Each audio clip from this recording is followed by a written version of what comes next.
بسم اللہ کا ترجمہ آپ لوگ جانتے ہیں، اللہ کے نام سے شروع۔ اللہ کے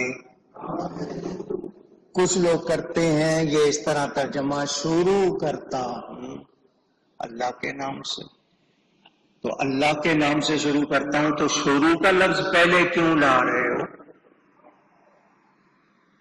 آپ کہتے ہیں نا شروع کرتا ہوں، تو آپ شروع کا لفظ پہلے لائیں۔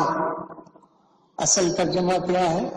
اللہ کے نام سے شروع، اللہ کا لفظ پہلے لائیں، اللہ کا نام پہلے لائیں۔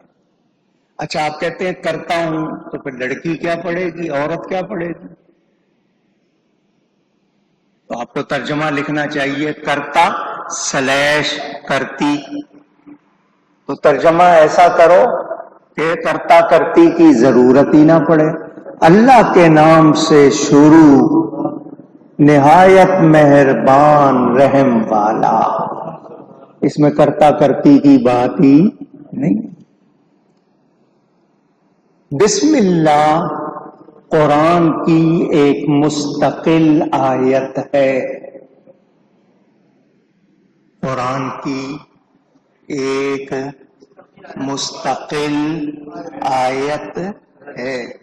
اسی لیے رمضان میں جب حافظ قرآن پڑھتے ہیں تو ایک مرتبہ بسم اللہ وہ آواز کے ساتھ پڑھتے ہیں۔ ویسے تو ہر سورت کے شروع میں ہے، لیکن یہ قرآن کی ایک مستقل آیت ہے۔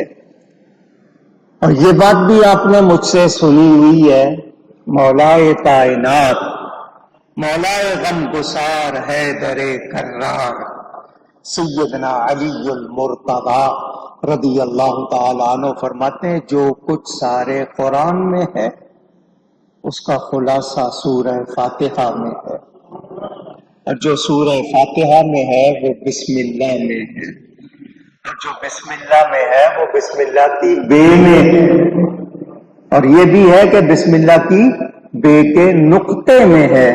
تو فرمایا اسے ایک نقطے کی تفسیر لکھنے بیٹھوں تو اتنی کتابیں ہو جائیں کہ 70 اونٹ بھر جائیں۔ یہ اس کی شان ہے جو شہر علم کا دروازہ ہے۔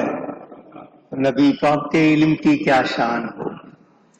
اگر صرف بسم اللہ کی تفسیر پوری کی جائے عمریں ختم ہو جائیں بیان نہ ہو، اتنی اس میں تفصیل ہے، اللہ جس پر جتنا کھول دے۔